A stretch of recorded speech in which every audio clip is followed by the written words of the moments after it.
कहानी की शुरुआत में हमें $100 का एक नोट दिखाई देता है, लेकिन जैसे ही कैमरा जूम आउट होता है समझ आता है कि ये असल में एक बहुत ही महंगे स्विमिंग पूल का डिजाइन है। अब यहाँ हम एक आदमी को आराम करते हुए देखते हैं। इस विशाल टावर के मैनेजर का नाम जश कोवैक्स है। जश अपने काम को लेकर बहुत सीरियस है और वो इस टावर के सभी स्टाफ के साथ एक दोस्त की तरह बर्ताव करता है। इस टावर में बहुत अमीर और पावरफुल लोग रहते हैं, इसलिए जश को सब कुछ हमेशा परफेक्ट रखना पड़ता है। जश जब काम पर जाने के लिए तैयार होता है तो रास्ते में उसे अपना एक पड़ोसी मिलता है जो हमेशा फालतू जोक्स सुनाकर उसे परेशान करता है। जश उन्हें इग्नोर करके अपने काम पर आ जाता है। टावर आने के बाद वो अपनी टीम के सभी लोगों से बात करता है और आज के काम का शेड्यूल समझा देता है। यहाँ टावर के गेटमैन के तौर पर एक बुजुर्ग आदमी है जो काफी सालों से जश के साथ काम कर रहा है। वो उसे बताता है कि बस कुछ ही दिनों में वो रिटायर होने वाला है। रिटायरमेंट के बाद वो अपनी वाइफ के साथ पूरा देश घूमेगा। इसी बीच जश एक नए एम्प्लॉय शाह से मिलता है जिसने यहाँ लिफ्टमैन के तौर पर ज्वाइन किया है। जश उसे सावधान करता है कि यहाँ ये काम करना बिल्कुल आसान नहीं है क्योंकि ये शहर का सबसे लग्जरियस टावर है। इसके बाद जश मिस्टर शॉ से बात करते हुए दिखता है जो पेंट हाउस में रहते हैं। मिस्टर शॉ जश के बहुत अच्छे दोस्त हैं, इसीलिए जश ने टावर के सभी स्टाफ के पेंशन के पैसे उनके पास जमा किए थे। मिस्टर शॉ ने वादा किया था कि वो इन पैसों को कहीं अच्छी जगह इन्वेस्ट करके कुछ ही सालों में डबल कर देंगे। जश ने अपने दोस्त पर आंख बंद करके भरोसा किया और जिंदगी भर की जमा पूंजी उनके हाथ में दे दी। फिर एक सुबह अचानक टावर के सामने कुछ काले रंग की गाड़ियां आकर रुकती हैं। गाड़ी से कुछ लोग बंदूक लेकर सीधे अंदर घुस जाते हैं। जश तब सीसीटीवी कैमरे में देखता है कि मिस्टर शॉ को कुछ लोग पकड़ कर ले जा रहे हैं। ये देखकर जश को लगता है कि उसका दोस्त किसी मुसीबत में है और कोई उन्हें किडनैप करने की कोशिश कर रहा है। वो बिना देर किए उन्हें बचाने के लिए पीछे के गेट की तरफ भागता है, पर वहां पहुंचने के बाद एक अजीब घटना होती है। एक फीमेल FBI एजेंट जश को जोर से धक्का देकर नीचे गिरा देती है। ठीक उसी पल जश मिस्टर शॉ की गाड़ी को पलटते हुए देखता है। जश गुस्से में कहता है, आप लोग मिस्टर शॉ के साथ ऐसा क्यों कर रहे हैं? वो एक बहुत ही रिस्पेक्टेड इंसान। तब वो FBI एजेंट जश को असली सच बताती है। वो कहती है कि वो बिल्कुल भी अच्छे इंसान नहीं है। उन्होंने लगभग $2 बिलियन का एक बहुत बड़ा फ्रॉड किया है और वो देश छोड़कर भागने की कोशिश कर रहे थे, इसलिए हमने उन्हें अरेस्ट किया है। ये खबर सुनकर जश के पैरों तले जमीन खिसक जाती है। जिस पर उसने सबसे ज्यादा भरोसा किया उसी ने सबके साथ चीटिंग की थी। थोड़ी देर में पूरे टावर में ये बात फैल जाती है और टीवी न्यूज पर भी मिस्टर शॉ के स्कैम की खबरें चलने लगती हैं। टावर का सारा स्टाफ जश से आकर पूछता है कि उनके पेंशन के पैसे अब कहाँ हैं। तब जश बहुत गिल्टी फील करते हुए सबके सामने एडमिट करता है कि उसने वो सारे पैसे मिस्टर शॉ के पास इन्वेस्ट किए थे और मिस्टर शॉ ने उन पैसों को पोंजी स्कीम में लगाकर पल भर में डुबो दिया है। ये सब सुनकर हर कोई पूरी तरह शॉक हो जाता है, खासकर वो बुजुर्ग गेटमैन जो कुछ दिन बाद रिटायर होने वाला था। वो फूट फूट कर रोने लगता है क्योंकि उसकी जिंदगी की सारी कमाई एक पल में खत्म हो गई थी। अब घटना के कुछ दिनों बाद पता चलता है कि मिस्टर शॉ को बेल मिल गई है। हालांकि कोर्ट उन्हें टावर के पेंट हाउस में ही हाउस अरेस्ट रखने का निर्देश देता है। इसका मतलब है कि FBI की कड़ी निगरानी में उन्हें उसी कमरे में बंद रहना होगा और उनकी परमिशन के बिना वो कहीं जा भी नहीं पाएंगे। इधर जश जब उनके पेंट हाउस जाता है तो देखता है कि मिस्टर शॉ पहले की तरह ही लग्जरी लाइफ जी रहे हैं। उन्हें देखकर ऐसा लग रहा है जैसे कुछ हुआ ही नहीं। वो अपनी कीमती लाल रंग की फेरारी कार का बहुत ख्याल रख रहे थे और ये कार बहुत पहले से उनके कमरे में सजा कर रखी गई थी। इसी बीच उस बुजुर्ग गेटमैन की हालत बहुत खराब हो जाती है। एक दिन जश को खबर मिलती है कि उस गेटमैन ने दुख के मारे रेल की पटरी पर कूदकर सुसाइड करने की कोशिश की है, लेकिन किस्मत अच्छी होने की वजह से उस बार उसकी जान बच जाती है। तब उसे सीरियस हालत में हॉस्पिटल में भर्ती कराया जाता है। ये बात सुनकर जश तुरंत उसे देखने हॉस्पिटल पहुंचता है। वहां जाकर जश को पता चलता है कि उस गेटमैन ने न सिर्फ अपनी पेंशन के पैसे बल्कि अपनी जिंदगी की सारी जमा पूंजी मिस्टर शॉ के हाथ में सौंप दी थी, क्योंकि मिस्टर शॉ ने उसे लालच दिया था कि थोड़े ही दिनों में उसके सारे पैसे डबल हो जाएंगे। ये सुनकर जश को बहुत गुस्सा आता है। उसे समझ आ जाता है कि मिस्टर शॉ सिर्फ एक धोखेबाज नहीं बल्कि एक पत्थर दिल इंसान है। इसलिए वो सीधे मिस्टर शॉ के पास जाकर इस बारे में बात करता है, लेकिन वो उसे बहुत ठंडे दिमाग से जवाब देते हैं कि इन्वेस्टमेंट में तो नफा नुकसान होता ही रहता है, वो किसी की जिंदगी या मौत की जिम्मेदारी क्यों लें। अब मिस्टर शॉ का ये घमंड देखकर जश अपना गुस्सा कंट्रोल नहीं कर पाता और गुस्से में आकर कमरे की चीजें तोड़ना शुरू कर देता है। वो पल भर में अपने हाथ की एक लाठी से उस कीमती गाड़ी का कांच तोड़कर उसे तहस नहस कर देता है। ये सब देखकर टावर का मालिक जश को मैनेजर की नौकरी से निकाल देता है। अब जश पूरी तरह बेरोजगार है, लेकिन उसके दिमाग में बस एक ही बात चल रही है कि किसी भी तरह मिस्टर शॉ से सबके पैसे वापस लेने हैं। नौकरी जाने के बाद एक दिन जश उदास होकर एक बार में बैठा था। वहीं अचानक उसकी मुलाकात उसी FBI एजेंट से होती है। बात करते करते वो दोनों काफी फ्रेंडली हो जाते हैं। वो एजेंट नशे की हालत में जश को एक सीक्रेट बता देती है। वो कहती है कि भले ही उन्होंने मिस्टर शॉ के लगभग सारे पैसे बरामद कर लिए हैं, लेकिन अभी भी $20 मिलियन का कोई सुराग नहीं मिल रहा है। FBI को यकीन है कि मिस्टर शॉ ने ये भारी रकम अपने घर में ही कहीं छुपा कर रखी है जिसे वो अब तक ढूंढ नहीं पाए हैं। ये जानकारी मिलने के बाद जश एक प्लान बनाता है। वो तय करता है कि मिस्टर शॉ के छुपाए हुए पैसे वो खुद ढूंढेगा और फिर सभी हकदारों के पैसे बराबर बांट देगा। लेकिन अकेले उसके लिए ये काम करना मुमकिन नहीं था, इसलिए जश एक टीम बनाता है। इस टीम में उसका जीजा चार्ली शामिल था जो उसी टावर का केयर टेकर था। इसके अलावा लिफ्ट ऑपरेटर शाह और वो किराएदार भी था जिसके सारे पैसे मिस्टर शॉ ने हड़प लिए थे। जश उन सबको समझाता है कि अगर FBI को ये $20 मिलियन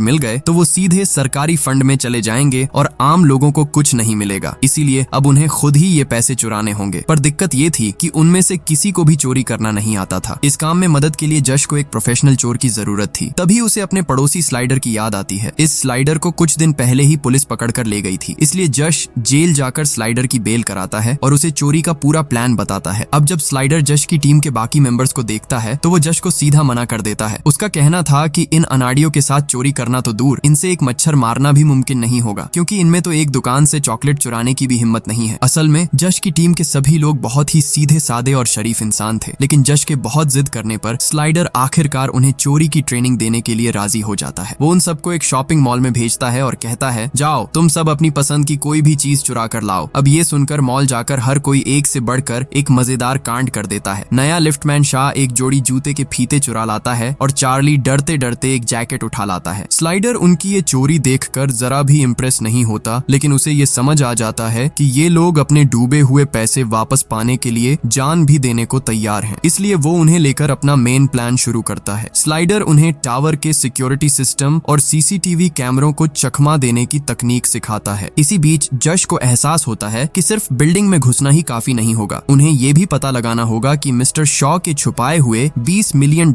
आखिर हैं कहाँ। उसे लगता है कि ये पैसे शायद किसी लॉकर के अंदर होंगे और उस लॉकर को खोलने के लिए उन्हें एक एक्सपर्ट चाहिए। तब जश को अपने टावर की एक स्टाफ ओडेसा की याद आती है। ओडेसा के पिता एक लॉकर मेकर थे, इसलिए वो बहुत अच्छे से जानती थी कि बिना चाबी के लॉकर कैसे खोला जाता है। जश ओडेसा को सब कुछ सच बता देता है और उसे अपनी टीम में शामिल कर लेता है। अब उनकी टीम पूरी तरह तैयार है और बस सही वक्त का इंतजार है। आखिरकार वो खास दिन आ जाता है। चोरी के लिए वो थैंक्सगिविंग डे का दिन चुनते हैं। इस दिन पूरे न्यूयॉर्क शहर में एक बहुत बड़ी परेड निकलती है। जश जानता था कि उनके मिशन के लिए यही सबसे परफेक्ट टाइम है, क्योंकि इस त्योहार के दौरान पुलिस का सारा ध्यान सड़कों पर परेड की तरफ होता है और टावर के ज्यादातर स्टाफ भी उस दिन छुट्टी पर होते हैं। जश अपनी पूरी टीम के साथ आखिरी बार मीटिंग करता है और सबको उनके काम समझा देता है। वो स्लाइडर को पूरे मिशन को लीड करने की जिम्मेदारी देता है, क्योंकि वही इस लाइन का अकेला एक्सपर्ट था। ओडेसा को अपने औजारों के साथ तैयार रहने को कहा जाता है ताकि वो पेंट हाउस का लॉकर जल्दी खोल सके। वहीं शाह को टावर की लिफ्ट और CCTV कैमरों पर नजर रखने की ड्यूटी दी जाती है। लेकिन मिशन शुरू होने से पहले एक अजीब मोड़ आता है। जश को पता चलता है कि उसके जीजा चार्ली को टावर में अपनी नौकरी वापस मिल गई है, जिसकी वजह से वो अब इतना बड़ा रिस्क नहीं लेना चाहता। वो नहीं चाहता कि उसकी प्रेग्नेंट वाइफ किसी मुसीबत में फंसे, लेकिन जश उसे समझाता है कि मिस्टर शॉ ने सबके साथ जो अन्याय किया है उसका हिसाब होना जरूरी है। आखिर में मन न होते हुए भी चार्ली जश के साथ मिशन में शामिल होने को मान जाता है। इसके बाद वो सब बहुत सावधानी से टावर के अंदर घुस जाते हैं। बाहर तब हजारों लोग जश्न में डूबे थे और इसी मौके का फायदा उठाकर शाह बहुत स्मार्टली CCTV कैमरों के लेंस पर स्टिकर लगाने लगता है। इधर मिस्टर शॉ उस वक्त पेंट हाउस में नहीं थे, क्योंकि जश ने दिमाग लगाकर उन्हें पहले ही कोर्ट भिजवा दिया था। जश और उसकी टीम बहुत तेजी से मिस्टर शॉ के कमरे में पहुंच जाती है और दीवार तोड़कर वो गुप्त लॉकर ढूंढ निकालती है। ओडेसा तब अपने जादुई हाथों से लॉकर खोलने की कोशिश करने लगती है। सबके मन में उस वक्त जबरदस्त एक्साइटमेंट और डर था, क्योंकि अगर वो किसी भी तरह पकड़े गए तो पूरी जिंदगी जेल में सड़ना पड़ डरेगा। आखिरकार एक क्लिक की आवाज के साथ लॉकर खुल जाता है। लेकिन ये क्या, लॉकर खुलते ही सबके होश उड़ जाते हैं। वो लॉकर पूरी तरह खाली था, उसके अंदर एक फूटी कौड़ी भी नहीं थी। ये देखकर स्लाइडर और बाकी लोग जश पर बुरी तरह भड़क जाते हैं। उन्हें लगता है कि जश उनके साथ मजाक कर रहा है और उसने गलत जानकारी दी है। स्लाइडर तो गुस्से में जश को झाड़ना शुरू कर देता है। जब उनके बीच झगड़ा चरम पर था, तभी जश की नजर मिस्टर शॉ की उस पसंदीदा लाल फेरारी कार पर पड़ती है। झगड़े और धक्का मुक्की के दौरान कार की बॉडी पर एक खरोंच आ गई थी। जश पास जाकर ध्यान से देखता है कि कार का पेंट हटने के बाद अंदर से कुछ पीले रंग का चमक रहा है। ठीक उसी पल जश को असली कहानी समझ आ जाती है। दरअसल मिस्टर शॉ ने अपने फ्रॉड के $20 मिलियन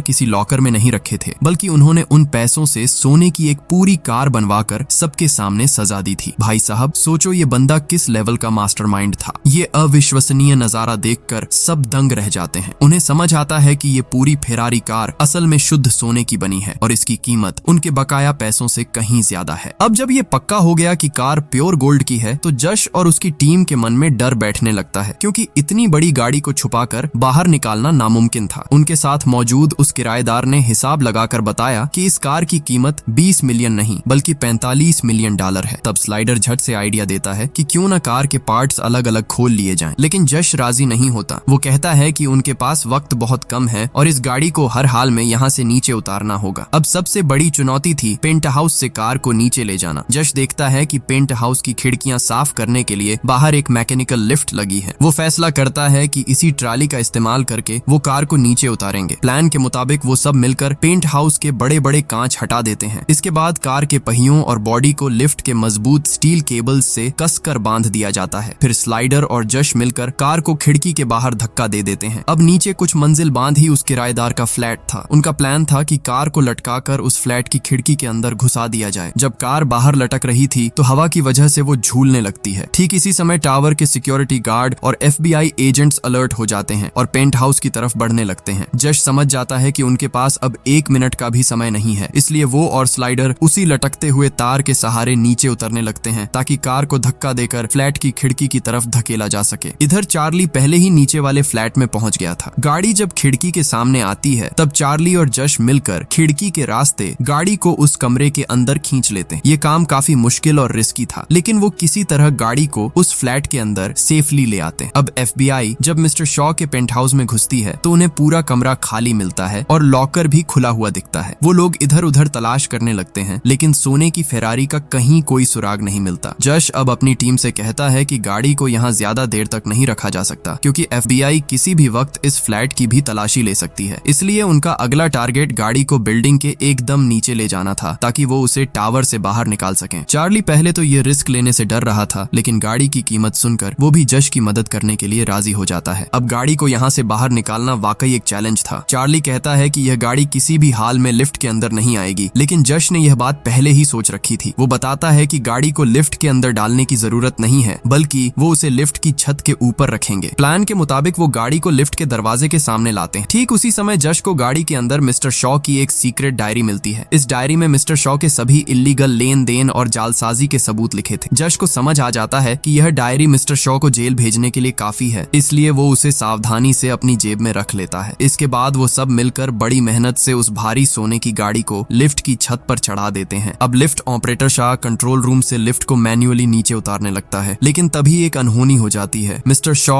और FBI एजेंट्स उसी लिफ्ट से पेंट हाउस की तरफ जा रहे थे। जब वो लिफ्ट के अंदर खड़े होकर बात कर रहे थे, ठीक उनके सिर के ऊपर 45 मिलियन डॉलर की सोने की फेरारी रखी थी। जश और उसकी टीम लिफ्ट की छत पर गाड़ी के साथ एकदम चुपचाप दुबके हुए थे ताकि कोई आवाज न हो। गाड़ी के वजन की वजह से लिफ्ट थोड़ी कांप रही थी, जिसे देखकर मिस्टर शॉ थोड़ा हैरान तो होता है, पर उसे कुछ समझ नहीं आता। जब लिफ्ट एकदम नीचे वाली मंजिल पर पहुंचती है, तब जश अपने दोस्त उस बुजुर्ग गेटमैन को फोन करता है। वो हॉस्पिटल से डिस्चार्ज होकर बाहर ही था। जश उसे टावर के सामने एक बड़ा ट्रक लाने को कहता है। वो गेटमैन बिना कोई सवाल किए जश की बात मानकर एक बड़ा ट्रक टावर के गेट पर ले आता है। इधर जब FBI एजेंट्स पेंट हाउस में जाकर देखते हैं कि गाड़ी गायब है, तो वो पूरे टावर की तलाशी लेने का ऑर्डर दे देते हैं। अपनी पसंदीदा गाड़ी को खोकर मिस्टर शॉ लगभग पागल हो जाते हैं। इधर FBI एजेंट CCTV चेक करके देखते हैं कि एक ट्रक टावर के सामने से बहुत तेज रफ्तार में जा रहा है। इससे उन्हें यकीन हो जाता है कि गाड़ी उसी ट्रक के अंदर है, इसलिए पुलिस तुरंत उस ट्रक का पीछा करने लगती है। जश जानता था कि पुलिस ट्रक का पीछा करेगी और यही उसकी असली चाल थी। पुलिस जब ट्रक को बीच रास्ते में रोककर चेक करती है तो देखती है कि ट्रक के अंदर कुछ भी नहीं है। तब गेटमैन बताता है कि वो बस यूं ही ट्रक चला रहा था और सुसाइड करना चाहता था। जब पुलिस ट्रक के साथ व्यस्त थी, उसी बीच जश और उसकी टीम को गाड़ी एक सुरक्षित जगह छिपाने का मौका मिल गया। इधर पुलिस जब ट्रक में कुछ नहीं पाती तो उन्हें समझ आता है कि जश ने उन्हें बहुत बुरी तरह बेवकूफ बनाया है। FBI एजेंट्स वापस टावर आते हैं और बारीकी से CCTV फुटेज चेक करते हैं। उसमें जश, चार्ली, ओडेसा और उनकी पूरी टीम छुपकर टावर में घुसते हुए दिख जाती है, जिसके बाद पुलिस बिना देर किए जश और उसके साथियों को अरेस्ट कर लेती है। लेकिन ताज्जुब की बात यह थी कि स्लाइडर पुलिस के हाथ नहीं आता, क्योंकि वो बहुत चालाक था और सबकी आंखों के सामने मेन गेट से टावर में घुसा था, इसलिए उसके खिलाफ कोई सबूत नहीं था। इसके बाद देखा जाता है कि पुलिस के एक बड़े ट्रक में जश, चार्ली और बाकी मेंबर्स के साथ मिस्टर शॉ को भी पुलिस स्टेशन ले जाया जा रहा है। ट्रक के अंदर मिस्टर शॉ, जश और उसकी टीम को बेबस देखकर बहुत कमीनी हंसी हंसते हैं। वो घमंड में कहते हैं, तुम लोगों को लगा था कि मेरी कीमती गाड़ी लेकर भाग जाओगे, चिंता मत करो, FBI उस गाड़ी को जल्दी जल्दी ही ढूंढ लेगी और तुम लोग अपनी बाकी जिंदगी जेल में सड़ोगे। मिस्टर शॉ को लग रहा था कि वो फिर से कानून की पकड़ से निकल जाएंगे और अपनी गाड़ी भी वापस पालेंगे। तभी जश अपनी जेब से वो सीक्रेट डायरी निकाल कर दिखाता है और कहता है, हमारी चिंता छोड़ो, अपने बारे में सोचो। इस डायरी में तुम्हारे किए गए हर काले कारनामे का सबूत है। अगर ये मैंने पुलिस को दे दी तो तुम्हारा किस्सा यहीं खत्म। डायरी देखते ही मिस्टर शॉ की सिट्टी पिट्टी गुम हो जाती है। उन्हें समझ आ जाता है कि जश ने उनकी सबसे कमजोर नस पकड़ ली है। वो बहुत डर जाते हैं और जश को एक बड़ी डील ऑफर करते हैं। वो कहते हैं, अगर तुम मुझे ये डायरी वापस दे दो तो मैं तुम सबको $400 मिलियन दूंगा। ये रकम उस सोने की गाड़ी से भी कई गुना ज्यादा थी। चार्ली और बाकी लोग इतनी बड़ी रकम सुनकर खामोश हो जाते हैं, लेकिन जश बिना देर किए सीधे मना कर देता है। वो कहता है कि इस टावर का एक नियम है, यहाँ कोई टिप नहीं लेता। जश अपनी जान दांव पर लगाकर भी मिस्टर शॉ का असली चेहरा दुनिया के सामने लाना चाहता था। जब सब पुलिस स्टेशन पहुंचते हैं तो वहां अचानक वो लड़की आती है जिसकी जश ने बहुत पहले पढ़ाई में मदद की थी। जश जानता था कि वो बहुत इंटेलिजेंट है और अब वो एक प्रोफेशनल वकील बन चुकी है। वो जश और उसकी पूरी टीम का केस लड़ने आई थी। जश उसे मिस्टर शॉ की वो डायरी दे देता है और कहता है कि इससे सबको आजाद करवा ले। वो वकील लड़की FBI एजेंट से बात करती है और बताती है कि उनके पास मिस्टर शॉ के फ्रॉड के ऐसे सबूत हैं जिससे उन्हें उम्र कैद हो सकती है। उसी वक्त जश FBI एजेंट के सामने एक शर्त रखता है। वो कहता है कि वो ये डायरी उन्हें दे देगा, लेकिन बदले में उसके सभी दोस्तों पर से सारे चार्ज हटाने होंगे। जश तय करता है कि चोरी का सारा इल्जाम वो अकेले अपने सर ले लेगा ताकि बाकी सब आजाद हो सकें। FBI एजेंट पहले तो थोड़ा हिचकिचाता है पर डायरी की अहमियत देखकर मान जाता है। नतीजतन चार्ली, ओडेसा, शाह और उस किराएदार को तुरंत छोड़ दिया जाता है, पर जश को जेल जाना पड़ता है। डायरी के सबूतों के आधार पर कोर्ट मिस्टर शॉ को कई सालों की सजा सुनाता है। दूसरी तरफ जश को सिर्फ 2 साल की जेल होती है। 2 साल बाद जब जश जेल से छूटता है तो चार्ली और बाकी सब सीधे टावर के टॉप फ्लोर पर पहुंचते हैं। जश ने उन्हें पहले ही बता दिया था कि उसने असली गाड़ी कहां छिपाई थी। अब वो सब टावर के उसी स्विमिंग पूल के पास जाते हैं जो हमें कहानी की एकदम शुरुआत में दिखाया गया था। फिर सब मिलकर जब स्विमिंग पूल का ढक्कन खोलते हैं तो देखते हैं कि वो $45 मिलियन